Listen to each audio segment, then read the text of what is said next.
महाभारत के युद्ध का जब भी जिक्र किया जाता है तो आमतौर पर सभी लोगों के मन में ये सवाल आता है कि श्री कृष्ण ने महाभारत के युद्ध के लिए आखिर कुरुक्षेत्र की भूमि को ही क्यों चुना था।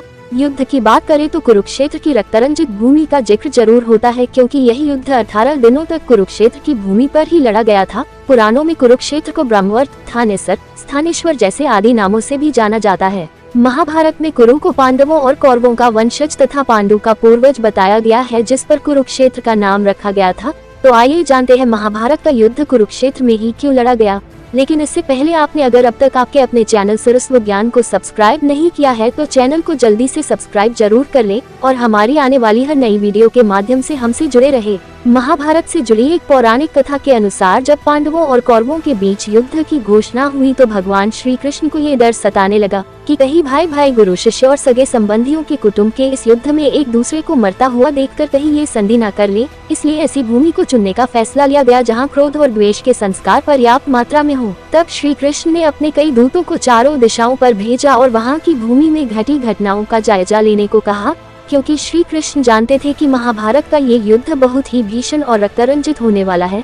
इसलिए उन्हें ऐसी भूमि की तलाश थी जो इस युद्ध की क्रूरता को सह सके। इसके बाद भूमि की तलाश से लौटे हुए सभी दूतों ने बारी बारी से श्री कृष्ण को भूमि के बारे में बताया, जिसमें से एक दूत ने श्री कृष्ण से कहा कि कुरुक्षेत्र के एक घर में बड़े भाई ने छोटे भाई को खेत की मील टूटने से बहते हुए वर्षा के पानी को रोकने के लिए कहा, लेकिन छोटे भाई ने बड़े भाई की इस बात को मानने से साफ इनकार कर दिया, जिससे बड़ा भाई आग बबूला हो गया और उसने अपने छोटे भाई को चाकू से गोद गोद कर मार डाला। फिर उसकी लाश को घसीटता हुआ उस टूटी हुई मेड़ तक ले गया जहां से पानी निकल रहा था और वहां भाई की लाश को पानी रोकने के लिए लगा दिया। इस कहानी को सुनने के बाद श्री कृष्ण ने तय किया कि यही भूमि भाई भाई के युद्ध के लिए उपयुक्त है।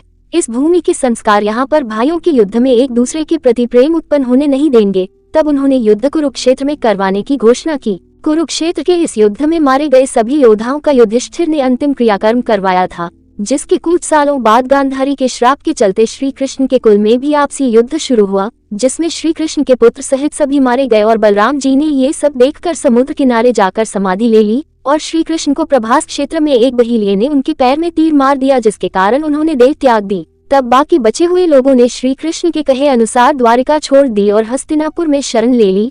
यादवों के कुल और उनके गणराज्यों का अंत होते ही श्री कृष्ण की बसाई द्वारिका नगरी भी समुद्र में डूब गई। धृतराष्ट्र और गांधारी ने पांडवों के साथ रहते हुए 15 साल गुजार दिए थे। तब एक दिन भीम ने धृतराष्ट्र और गांधारी के सामने कुछ ऐसी बातें कह दी जिसे सुनकर उनके मन को बहुत ठेस पहुंची और वह दोनों वन में चले गए। उनके साथ विदुर, कुंती और संजय भी वन में तप करने चले गए। विदुर और संजय इनकी सेवा में लगे रहते थे और तपस्या किया करते थे। एक दिन जब युधिष्ठिर वन में उन सभी से मिलने पहुंचे तो विदुर ने अपने प्राणों को त्याग कर युधिष्ठिर में समा गए। कुछ समय बाद जब धृतराष्ट्र और अन्य सभी जब गंगा स्नान करके वापस आश्रम आ रहे थे तो वन में भयंकर आग लग गई। अपनी दुर्बलता के कारण गांधारी, धृतराष्ट्र और कुंती भागने में असमर्थ थे, इसलिए उन्होंने अग्नि में अपने प्राण त्यागने का निर्णय किया और वहीं एकाग्रचित होकर बैठ गए। इस प्रकार गांधारी, धृतराष्ट्र और कुंती ने अपने प्राणों का त्याग कर दिया। ऐसी मान्यता भी है कि युद्ध में मारे गए सभी शूरवीर योद्धा जैसे पितामह भीष्म, द्रोणाचार्य, दुर्योधन, अभिमन्यु, द्रौपदी के पुत्र कर्ण और शिखंडी आदि एक रात के लिए पुनः जीवित हो गए थे।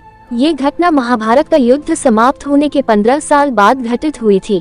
यह उस समय की बात है जब गांधारी, धृतराष्ट्र, कुंती, विदुर और संजय वन में रहने चले गए थे। एक दिन वन में उनसे मिलने युधिष्ठिर पधारे, तभी यह घटना घटी थी। विदुर के प्राण त्यागने के बाद ऋषि वेदव्यास जी आश्रम में पधारे। जब उन्हें पता चला कि विदुर ने शरीर त्याग दिया तब उन्होंने बताया कि विदुर धर्मराज के अवतार थे और युधिष्ठिर भी धर्मराज का अंश है, इसलिए विदुर जी के प्राण युधिष्ठिर के शरीर में समा गए। महर्षि वेदव्यास जी ने गांधारी, धृतराष्ट्र और कुंती से कहा कि आज मैं तुम्हें अपनी तपस्या का प्रभाव दिखाऊंगा, तुम्हारी जो भी इच्छा हो वो मांग लो। तब धृतराष्ट्र और गांधारी ने युद्ध में मारे गए अपने स्वपुत्रों और कुंती ने कर्ण को देखने की इच्छा जताई। द्रौपदी आदि ने कहा कि वह भी अपने परिजनों को देखना चाहते हैं। महर्षि वेदव्यास जी ने कहा कि ऐसा ही होगा। युद्ध में मारे गए जितने भी वीर हैं उन्हें आज रात तुम देख पाओगे। इतना कहते ही वेदव्यास जी ने सभी को गंगा तट पर चलने के लिए कहा। महर्षि के कहने पर सभी गंगा तट पर एकत्रित हो गए और रात होने का इंतजार करने लगे। रात होते ही वेदव्यास जी ने गंगा जी में प्रवेश किया और कौरव पांडव पक्ष के सभी योद्धाओं का आह्वान करने लगे। थोड़ी ही देर में भीष्म, द्रोणाचार्य, कर्ण, दुर्योधन, दुशासन, अभिमन्यु, धृतराष्ट्र के सभी पुत्र, घटोत्कच, द्रौपदी के 5 पुत्र, राजा द्रुपद, धृष्टद्युम्न, शिखंडी आदि सभी वीर जल से बाहर निकल आए। उस समय उन सभी के मन में किसी प्रकार का अहंकार या क्रोध नहीं था। तब महर्षि वेदव्यास जी ने धृतराष्ट्र और गांधारी को दिव्य नेत्र प्रदान किए। अपने मृत परिजनों को देख सभी के चेहरे पर मुस्कान छा गई और सारी रात अपने परिजनों के साथ बिताकर सबके मन को संतोष हो गया। अपने मृत पुत्र भाई पतियों और संबंधियों से मिलकर सभी का संताप समाप्त हो गया और इस प्रकार वह रात भी समाप्त हो गई। तो दोस्तों, अब हम भी इस वीडियो को यही समाप्त करते हुए आपसे विदा लेते हैं और आशा करते हैं कि आपको वीडियो पसंद आई होगी। वीडियो को लाइक और शेयर करें, साथ ही श्री कृष्ण के भक्त कमेंट बॉक्स में जय श्री कृष्ण लिखना न भूलें। नमस्कार, धन्यवाद।